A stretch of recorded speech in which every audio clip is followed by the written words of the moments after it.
introduction for our listener. Today we have the honor to greet Ms. Kosha Joubert, who is the director of GEN International. GEN is a network of ecovillages situated on all of the 5 continents.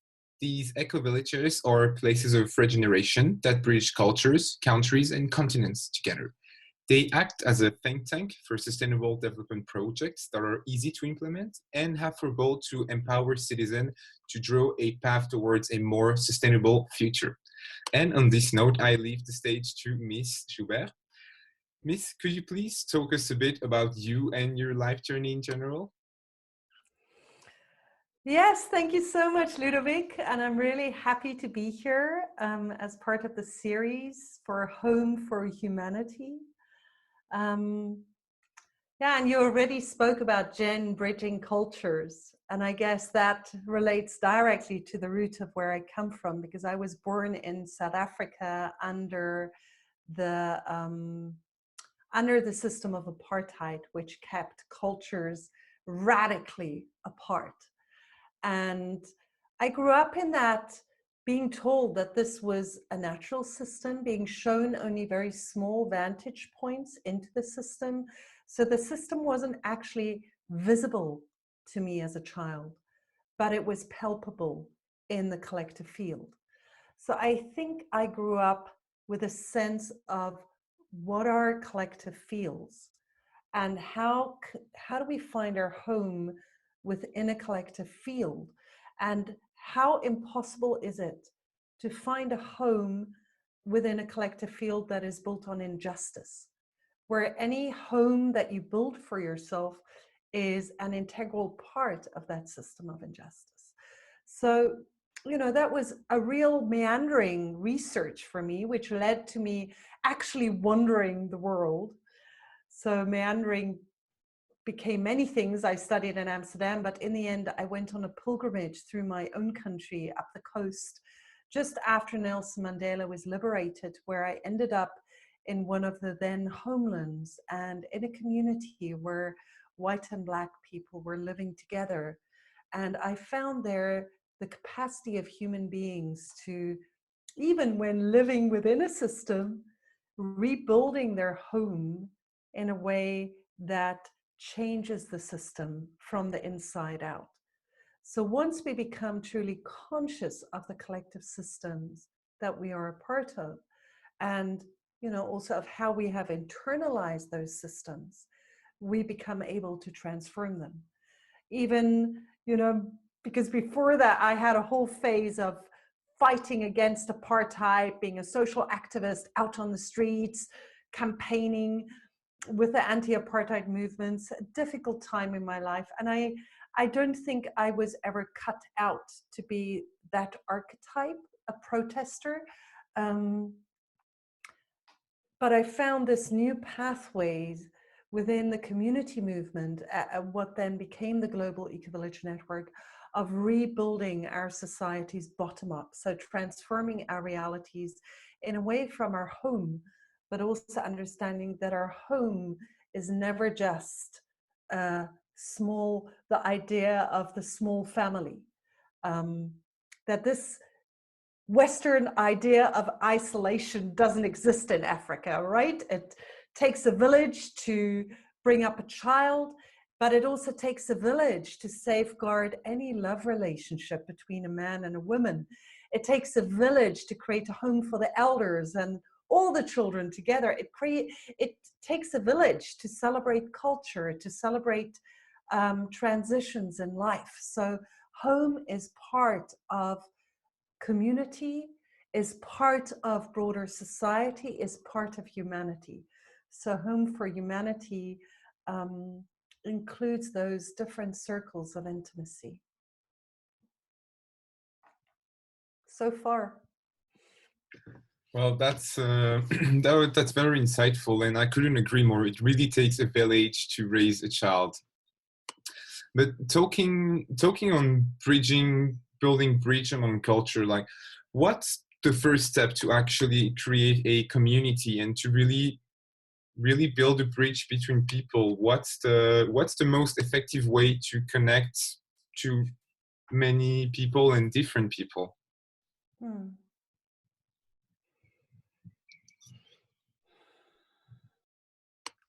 Yeah, I think I would, the most effective way, I believe, is to come into deep intimacy with oneself first.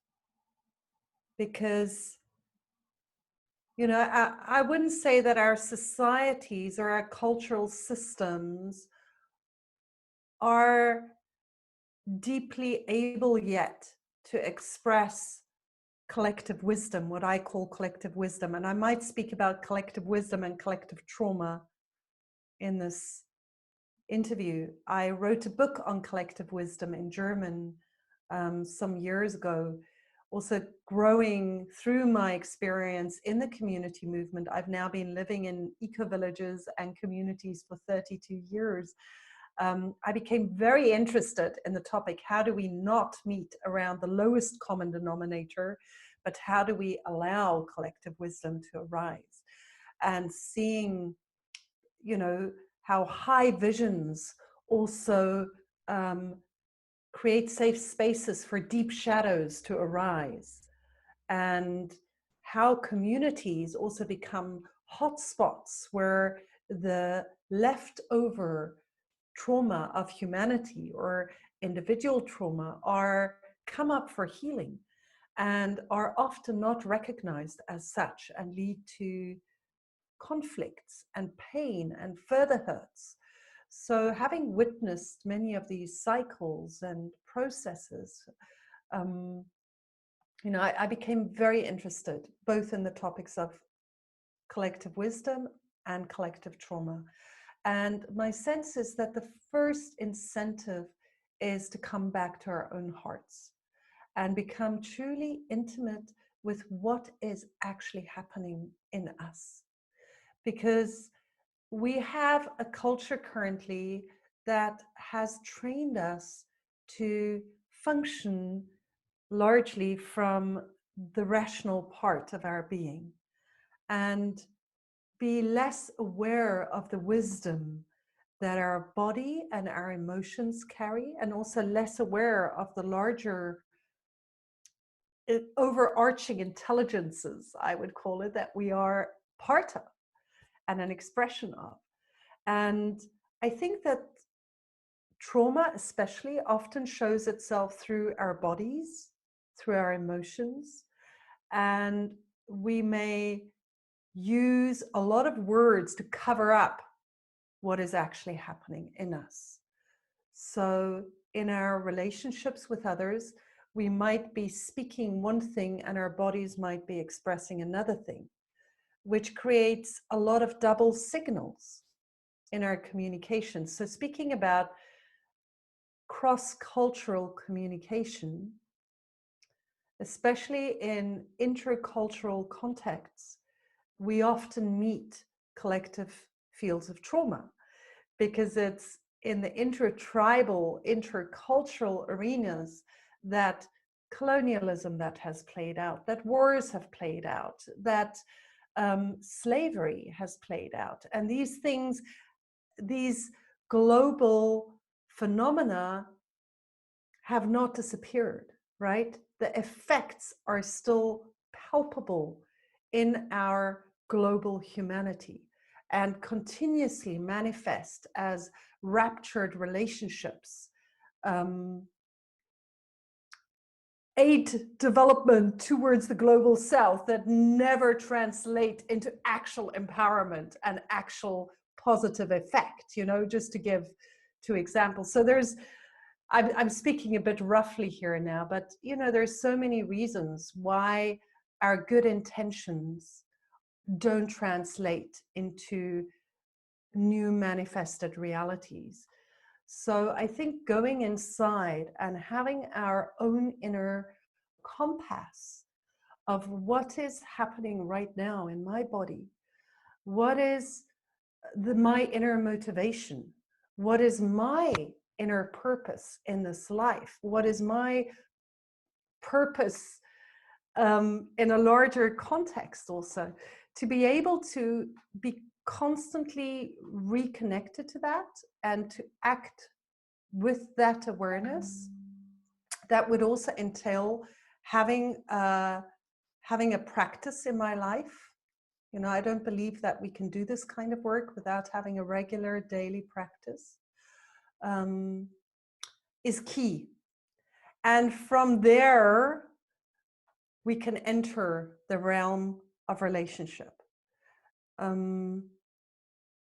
You know, and there I would say that as humans, we are deeply, deeply social beings. Our whole nervous systems, you know, the mirror neurons that were one of the wonderful scientific discoveries of the 90s by neuroscience is the mirror neurons, and just how very, very subtly we are able to attune to other human beings. You know, that we actually know so much about the reality of what is happening in another human being. You know, we need to start training this in our educational systems, because this is what we need if we want to do intercultural communication. If we want to create a home for humanity, we need to first acknowledge that there is a home for your nervous system in my nervous system on that very intimate level.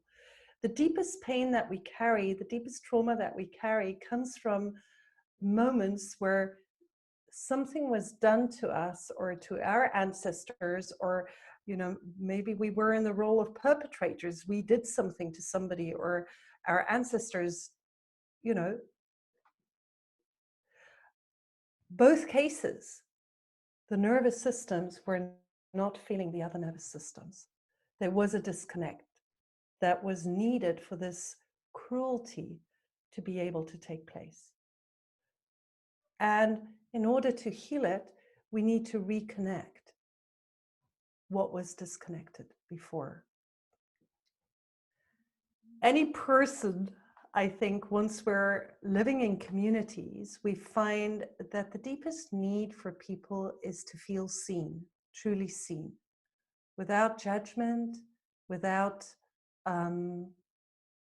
quick advice, but actually to be so deeply listened to. And listening is not just with the ears, it's not just with the eyes, it's actually with the nervous system, so that my nervous system starts to truly feel your nervous system. This is what happens in a healthy mother-child, mother-baby relationship, and many of us didn't fully experience that, right?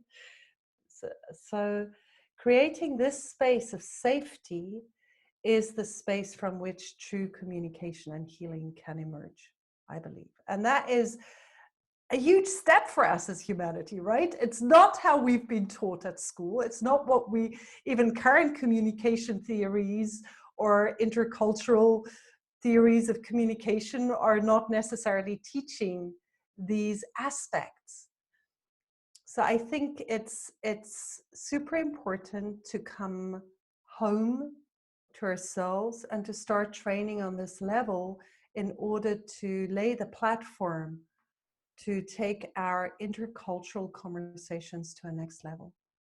And this is definitely an area that I've become super interested in and committed to. Yeah, this makes enormous sense. Synchronicity is key in order to connect with our fellow human beings. I couldn't agree more. And coming back to the idea of collective wisdom, could you please expand on this idea? And let's say that people do this inner work you talked about and are finally able to connect with their fellow human beings. How can we tap into this potential, and where could it actually lead us to? Yeah, that's a fantastic question, because when I started writing, so the book that I wrote came out in 2010 in Kamphausen Verlag, and you know, there I spoke about collective wisdom and collective stupidity. And I was quite scathing about collective stupidity. I didn't really carry the concept of collective trauma and the compassion towards what I called collective stupidity, right? It's a bit like when I use the term collective stupidity, it's as if I stand outside of that, as if I, you know, but definitely, you know, if we look at ourselves at the moment as humanity. We know that these crises are coming.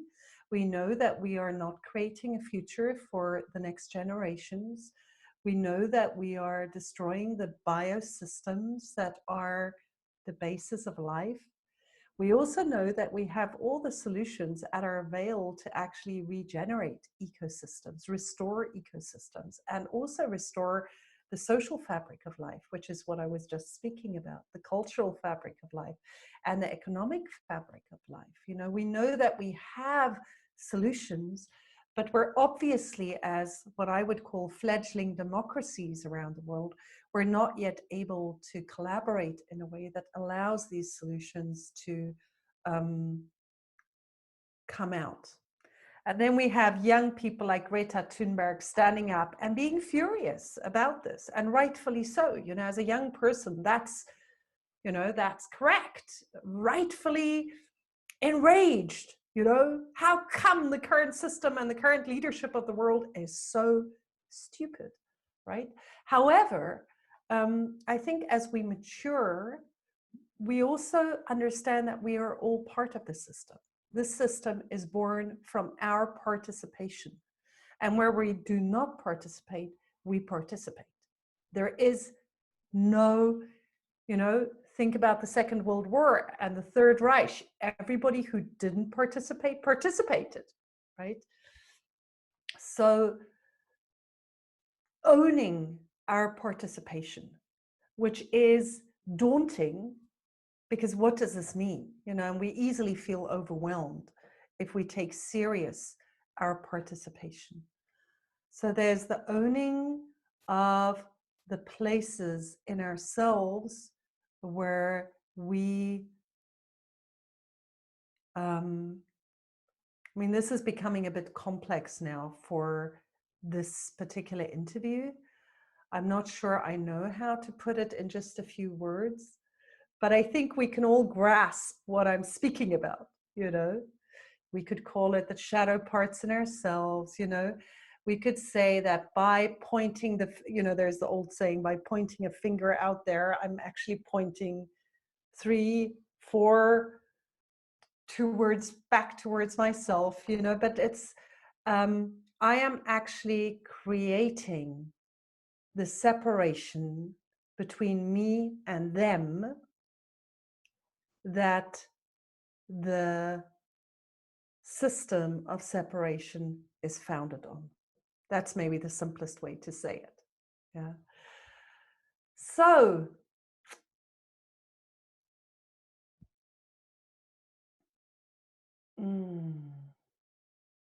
just bring me back to the question that you asked. The question would be, let's say we're able to enact this collective wisdom. How can we really tap into this? How can we tap into this potential, and where can it lead us to? What is beautiful? Okay, so thank you.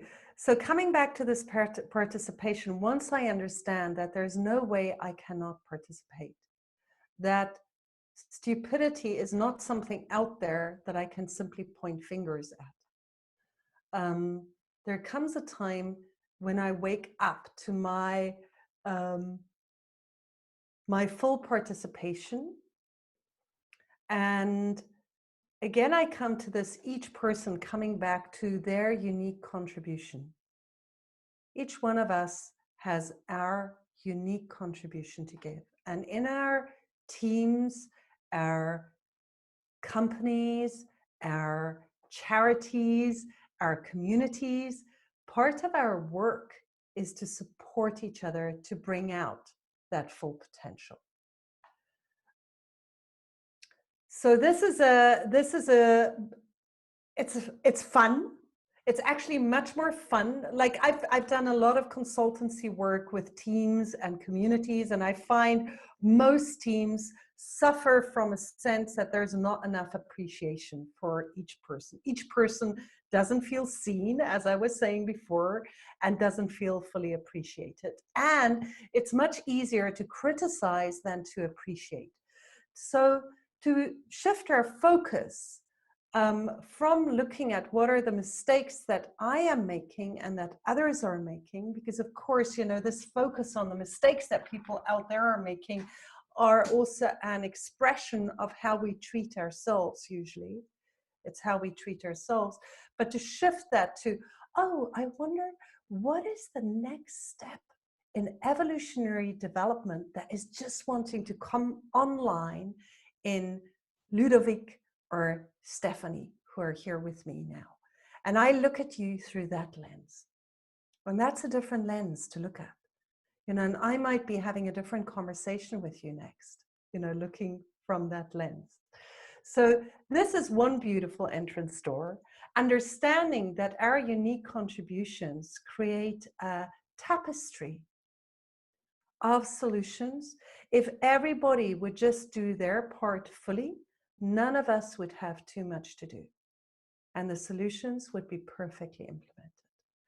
And also to understand that where global wisdom is taking us is beyond anything that we can currently see. So I cannot tell you what it would look like because it doesn't exist yet, right? There is a download of future possibilities that is happening with each human being arriving on this planet. You know, we can feel the new generation, like you guys. You've been part of the IT revolution in a different way from which I have.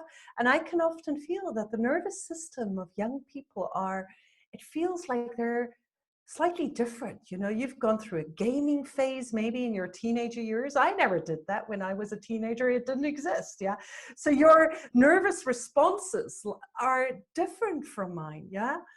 And the interconnectedness, the ability to surf the internet, to take in, like I'm just watching, you know, I have kids and I'm watching my children who are now, sorry, not children, young adults, you know, but they're learning something. They quickly go to Google, they Google a YouTube video teaching them how to do it. You know, it's a completely different way of interacting, like a few TEDx talks. Okay, now I've got the core of this area of knowledge.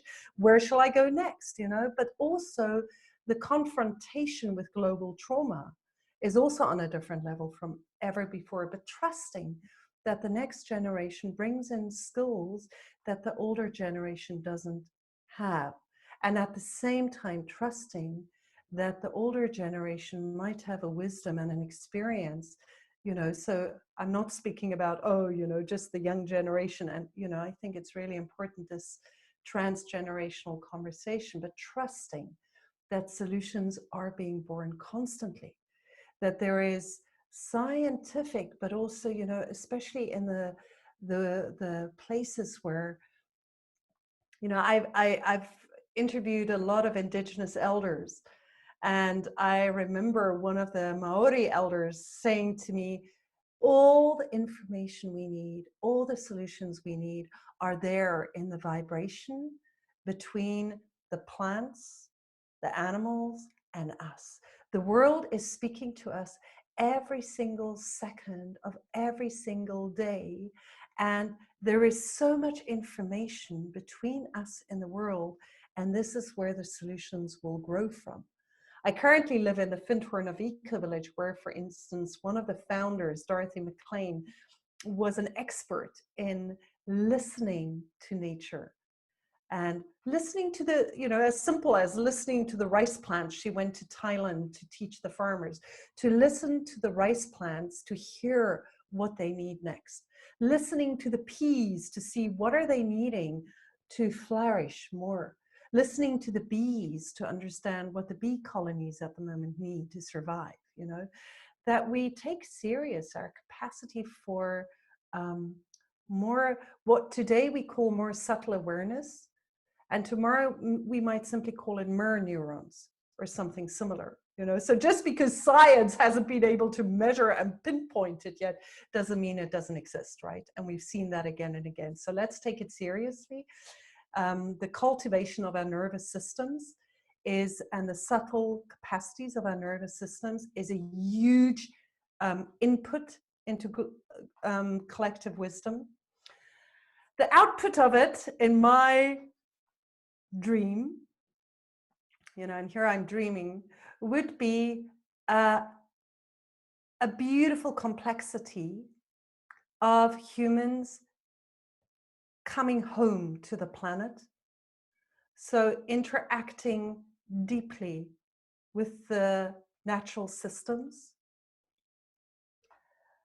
understanding the intelligence and the wisdom of nature so deeply that we understand that we are truly an integral part of the planet, that we are part of nature, that this is the same communication system, that we can listen and respond as integral guardians and solution bringers, and that we can take our full role as regenerators of life on the planet. And I assume that community is a strong part of this. Or you could also speak about new we spaces, spaces where we regenerate the fabric of trust between human beings so that we can heal within ourselves and also heal in our relationships with the world. So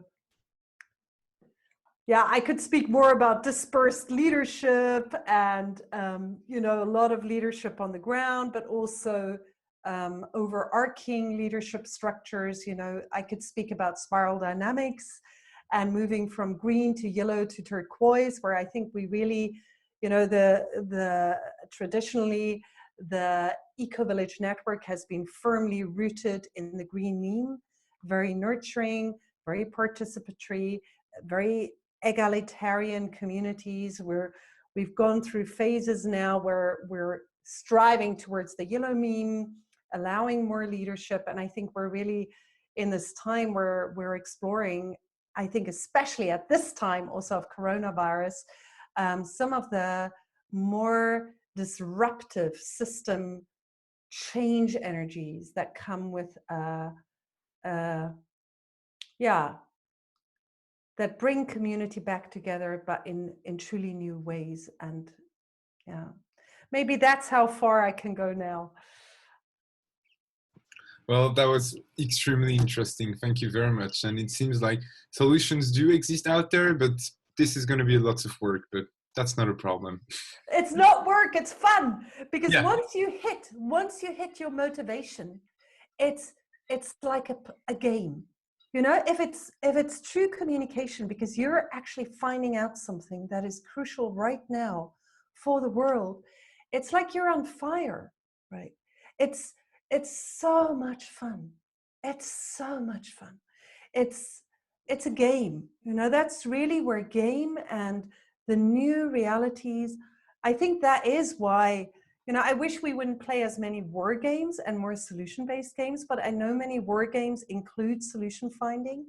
And I think in a way, they are a preparation also for what we need to do. It's the same. Yeah, anyway. Yeah, thank you. I can see Stephanie bowling with questions, so I'm going to let her jump in.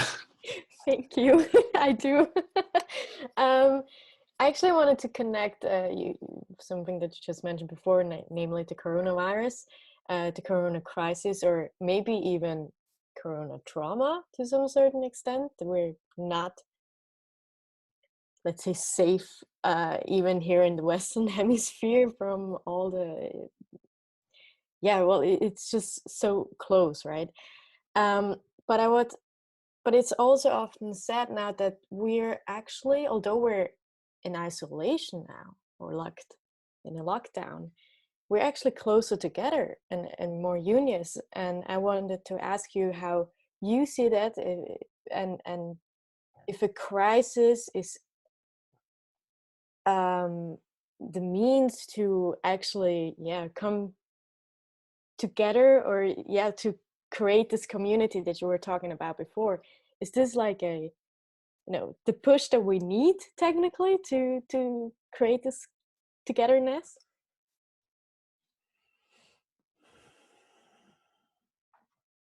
Yeah, I mean, I think most crises come as I think we've all heard this now, that the Chinese symbol for crisis, or the I Ching symbol for crisis, has in it the symbol for opportunity, right? So, yeah. So opportunity in crisis. And coronavirus offers that to us in so many ways, right? I think, just to name a few, you just went a bit quiet when you said, you know, even we here in the West are really experiencing this crisis. Yeah, and I liked your sensitivity and becoming a bit, you know, because like for people like me, I've been traveling around the world and I've been very, very connected to communities, especially in Africa and Asia and Latin America. So I've been very, very aware of the crisis hitting communities on a daily basis, like communities being flooded in Mozambique, or, you know, having no drinking water in Zimbabwe. Right now, we have the, oh, sorry, the English word, locust invasions in Eastern Africa, destroying whole crops, you know, famine coming again, you know, and or the communities hit by hurricanes in the Philippines, the floods in Bangladesh, the earth slides in Colombia, you know. So I'm super aware on a daily basis, our communities in the Amazon forest, you know. So for me, the seeming comfort of the West has felt so extremely uncomfortable. You know, the injustice, climate injustice, and the quest for climate justice, you know. So there's something incredibly healing, sorry to say it in this way, but that in the fact that this crisis is hitting the more developed countries more than it's hitting the less developed countries. But just, you know, this is a very broad generalization, and we don't even know yet whether that will actually be the case, right? So forgive me. At the same time, we also know that the crisis was spread by those, including myself, who travel a lot and who have the means to travel. And that the communities that have been hit hardest are the less privileged communities. Often even the communities of color in the US, in UK, we know that these communities have been hit hardest. Many of them are frontline nurses and have weakened immune systems, etc. So, you know, there's very contradictory messages here, and some very, very painful messages that we are invited to look at. And I think some of our societies are looking at the moment. So how does privilege play into who has access to healthcare, who has access to social distancing? You know, here the three of us are, each of us in our rooms. I'm in my little office. And I know that my friends in Soweto might be 8 people to a small space in solitary confinement. You know, I still have enough food to eat. I actually have the, you know, I find this an incredible privilege for me because I'm finally allowed to stop traveling. I'm so grateful for it. I would love to show you, I'm growing, my whole living room is a greenhouse of tomatoes and cucumbers and beans and peas, and I just love it. And I have my vegetable patch outside. So, you know, I'm able to do all this, right, in solitary confinement. I'm able to use this technology and Zoom to relate to you. This is privilege, right? So half the world, or, you know, many of my friends are able to access online trainings and online connections through Zoom to really deepen into a beautiful space also during this lockdown. And other people are not able to access this, you know. Some children are not, you know, are in lockdown, not able to go to school. The more privileged children have computers and are able to follow lessons. The less privileged children are not able to follow lessons. So there's, you know, there's real question marks around privilege coming up around the crisis, and it's painful to allow ourselves to truly let them land in us. One insight I've had from, because I've held quite a few global conversations and webinars around this, and what has come out is that there is a special experience of reconnecting to nature that is happening in people. even though people are in social lockdown, starting from the simplest level where food is wasted less. So the food wastage, I just know it from the UK, has gone down by huge percentages. I can't give you the numbers now, but food wastage has been cut hugely. People are being careful to actually really use what they buy because they don't go out to buy so generously, you know, just on that simplest level. And I'm speaking about the West here. But also, people are slowing down and people are thrown back onto themselves. So again, this first, you know, what I said right at the beginning, we need to start with ourselves. And this intimate connection to self is there. We can't get away from it. Just our habits, our social habits, our addictive habits around the multitude, our busyness habits, the multitude of ways in which we evade being with ourselves, coming back to the intimacy of being ourselves, many of those have been unplugged, right? And here we are, quite naked with ourselves in our own space. You know, often many of the people I speak to going to bed alone, getting up alone, right? And all one alone. So there's that potential of coming back to all oneness, right?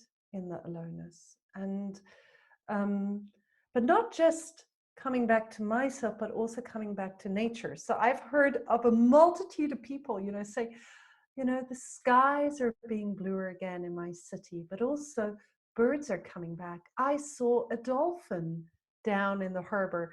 Dolphins haven't been here for ages because there were so many boats.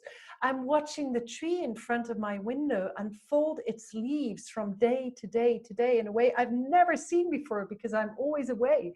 And I can speak to myself. I'm like feeding the birds here every day. So we have more and more birds coming, and I'm watching the birds nesting and the small bird being born and making their first flight efforts, you know, and watching the plants unfurl, you know, in our little, I have a beautiful home here in the Findhorn Ecovillage, so much richness to watch, but I'm watching it. And then on top of that, I'm having these daily conversations with my cucumber and tomato and pea plants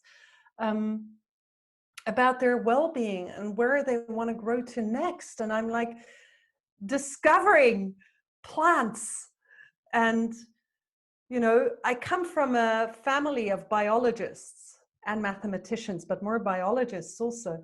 And I'm refining this strand in maybe my genetic makeup, where I find that plants, and I know that Ayurveda actually, as the Indian healing systems, really speak to the fact that if we just are with plants for a few hours every day, we will heal faster. They've also had scientific research showing that if people from their hospital beds are able to see nature outside, they heal much faster than when they're not.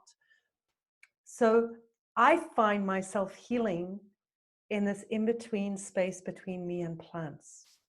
There is such a beautiful vibration of communication. It's incredible healing for the nervous system. I think our nervous system, it's also called you know, there's a lot of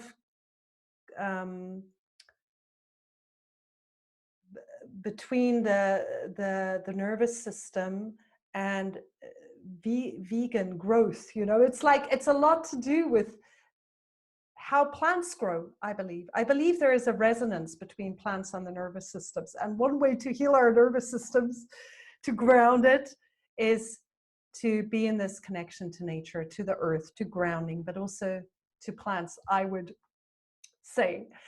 And I see from my conversations with people that this coming back to a slowing down and a reconnecting to the pace of nature is an amazing opportunity that is unfolding at this time, and which a lot can grow out of. Very, very fine ways of adjusting our day-to-day lives that are more attuned to a low impact lifestyle. On top of that, this meeting with self is inviting us to rethink our lives. And I watch a lot of people coming back to essence. Oh my God, what am I here for? You know, what was I born for? Am I actually doing what I want to be doing? Being in lockdown gives us a great moment to really reflect. And right now, as countries are moving out of lockdown, I've also watched people go into anxiety around it. You know, actually being nervous about going back to the busyness of life and feeling very clearly also on a personal level that they do not want to go back to business as usual. Just as, you know, and now I come to the systemic level of opportunity where, as Jen, we're developing something called the Ecovillage Pledge, you know, for individuals and communities to really sign up to a whole systems approach that dedicated to regeneration. Home is a place of regeneration. Community is a place of regeneration. Home for humanity is about regenerating our planet. But also in collaboration with the Club of Rome and others, we're developing the Planetary Emergency Partnership, where now thousands of world leaders have signed up, and it's calling to political leaders around the world to make real changes in terms of especially the economic system, because it's such a driver of destruction or not, depending on how it's moving. So, you know, stopping all investments in fossil fuels, building more local and circular economies, really looking at supply chains, you know, how can our supply chain be built on regenerative systems only, etc. So bringing these systems out and inviting leaders to go for a true transformation instead of going back to business as usual. And I think each of us can do our part in thinking, do I want to go back to what I was doing before? Was that in alignment with what my inner self is telling me to do, or is a shift needed? Yeah. Absolutely, I totally agree. And I really like the way that actually it's something so destructive, but it also has such a great healing aspect, and it comes together, and it shows that every crisis of some sort has these two parts, and when it comes together, there are opportunities out of it, I would say. And with that, I would like to give back to Ludovic. Maybe just to add one thing as you say that, because I even think that the grieving that is happening and the process of death that is happening, also the honoring of the health system that is happening, are actually healing impulses for our societies, where death has been so pushed to the outskirts of our reality, while it's as much a core transition of human life as birth. You know, so I think there's, yeah, even in the grieving and the looking death in the eye, there is a healing aspect. Yeah.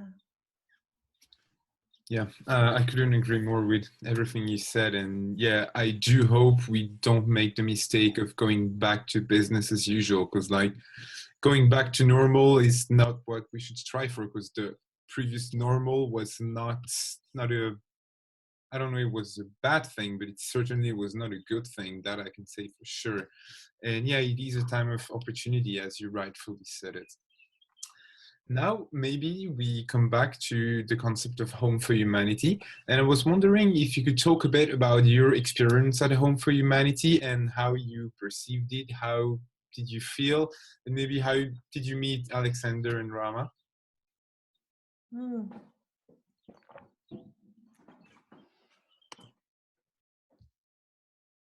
Yeah, so Home for Humanity. Maybe I'll start by remembering Fida, who I met. I was running a course, an Ecovillage design course in the Palestinian West Bank. And I met Fida, who'd grown up in a refugee camp for Palestinian refugees in Lebanon, and then had moved back to the West Bank and had no land. Her family's land had been taken. And she was saying, you know, my home is in your hearts. If I can feel your love and care for me, I have a home. And that touched me very deeply. So the home for the homeless, you know, and yeah, and I myself, just to become really personal here, you know, because I was born 11th generation from French farmers, wine farmers who fled down to South Africa. They were Huguenots, so they were fleeing for their lives, fleeing down to South Africa, and then became part of an unjust system of, yeah, they took land for farming. I didn't feel like I had the right to land in South Africa as a young person. And I myself became homeless, you could say. I lived in different places, renting places, mainly being a nomad. For a long time, I identified as a nomad. And it took me actually a long time to understand that my nomadic existence also came from the sense of just not having the right to have a land and not knowing where home could be. And even not wanting a home, not trusting home.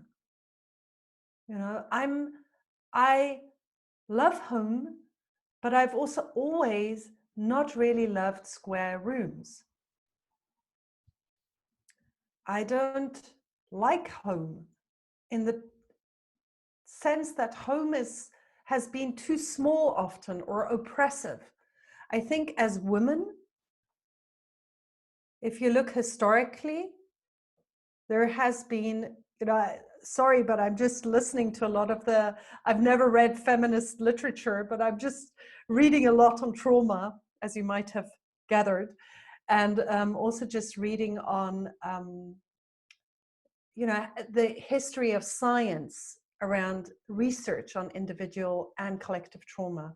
And interestingly enough, a lot of the science comes from, the earliest science comes from the research of hysteria, which then led into Freud's research. And Freud was the first one to find out that women with what they called hysteria symptoms all spoke about sexual abuse, early childhood sexual abuse. He then wrote a book about this, which was met with such icy silence that he later repudiated his own theory and changed it to say that these women were manipulating, and that actually what they were speaking about were the sexual fantasies of women to be taken sexually by their fathers or their grandfathers, etc., which is a painful part of female history, I would say. And it actually took until the 70s for this research to be taken up again. It came out of the research of veterans, war veterans, and the Vietnam War veterans, which then was spread to also researching women. But I would say that home has been a place of oppression. Home has not just been a safe place over centuries. You know, there has been a lot of violence within the home. And if we speak about home, we need to take that serious. So even now, we know that with social isolation, domestic abuse is going up, and the world is a more unsafe place for many women and children at this time. So that's yes, and home should be a place of safety. So, you know, I've been looking for the concept of home for a long time, and I think I found my home in the hearts of others for a long time, in building community, in building global networks of cross-cultural connections, building that fine relationship of love, care, respect, especially with my African friends. You know, I'm so grateful to them for the friendships and the care, and also the moments of heated pain coming out of actually relating, but also then spreading that to you know, my Asian friends, my Latin American friends. I feel so rich. So I feel so rich in my heart, you know, just a moment of gratefulness for the Global Ecovillage Network, for everything it has given me in terms of exploration of humanity's home, which is there in our heart-to-heart connections. But also on top of that, I have more gratitude. And, you know, now I want to come to Alexander and Rama. So I met Rama actually at a World Future Council meeting in one of the eco-villages, Sekhem in Egypt. And then I've only been to their beautiful home once in a visit when I was at the UN in Geneva and visited them. And, you know, there's something about the richness of what they bring together as a couple, which is an incredible, sorry, there's just all this stuff coming through on my iPhone. There you go. Yeah, and then they actually came to the wedding, to my wedding, because I married this beautiful man, Robin Alfred, who's my husband. So we both have this deep, dedicated, what I would call sacred marriage, which is a dedication of a marriage to service. The biggest gift that anyone could receive is to find, or it's a grace, right? None of us are worthy of it, but I feel like I've just been given this gift or grace to find someone I truly love and to have a true partnership. But not only that, the grace in my life goes on because I've also found, you know, I also have a teacher, Thomas Hubel, that I've been walking with for a long time, that I deeply trust. So we have a shared practice, which I think is an incredible gift if you have a shared practice with others, with a partner. It doesn't have to be shared, but to have a practice. But not only that, a few years ago, Robin stood up from a meditation and said, you know what, our house is too small. We need a bigger house. And we lived in this beautiful, minimalistic fishing cottage in the old fishing village of Findhorn. Really small, you know, not enough space to host guests, but, you know, very, very cozy for us. And I was heartbroken. I said, I don't want to leave this little house, you know. Of course, it doesn't feel exactly like my home, but I love it to bits. But then we actually started this has been a 5-year journey before I've now landed in my home, which is this home that you see me sitting in. You can't see much of it. I'm in the little office, but it's a roundhouse and it's built as a spiral. And at the center of the roundhouse, it has a space for meditation. It's a 2-story home, so it has a space that is round with a window with a very special construction where one beam lies on the other to hold the window. And downstairs, there's the smaller meditation space at the center for inner work. So it's not a home, it's a sacred space. And it's not even a roundhouse, it's a spiral house. It goes out into the world and it comes in.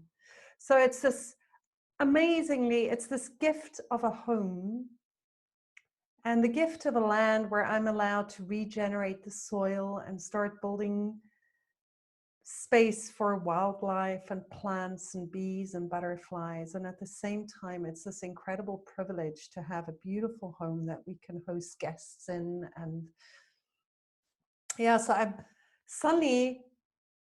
this is something I never expected. I find myself here close to, or, you know, I'm just on the outskirts of the Ecovillage community of Findhorn, which is, you know, the richest place. I often find in the old communities, it's actually just on the outskirts that most creativity bubbles, you know. Well, the inner community is this beautiful space for transformation that is held for thousands of visitors coming and going and being transformed. And so I'm here in this incredible home in Scotland, which I deeply love. It reminds me so much of South Africa, but I don't know, I'm in a home where I feel like I might just stay here for the rest of my life. And Rama and Alexander and Robin and we have this friendship to each other. So it's really sweet, inspirational. And I feel that Home for Humanity has many roots in the world. And I think we could say that each eco-village is in a way a home for humanity. And each home where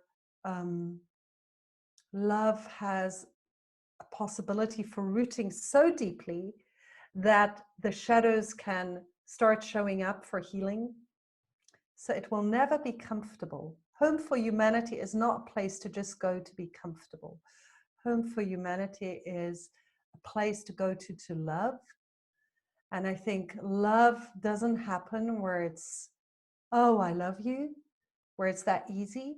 Love happens where there's difficulties. It's hard. Part of me would like to leave, and I love anyway. I bring my compassion and my vulnerability and my presence forward anyway. That's love. So that is, to me, Home for Humanity.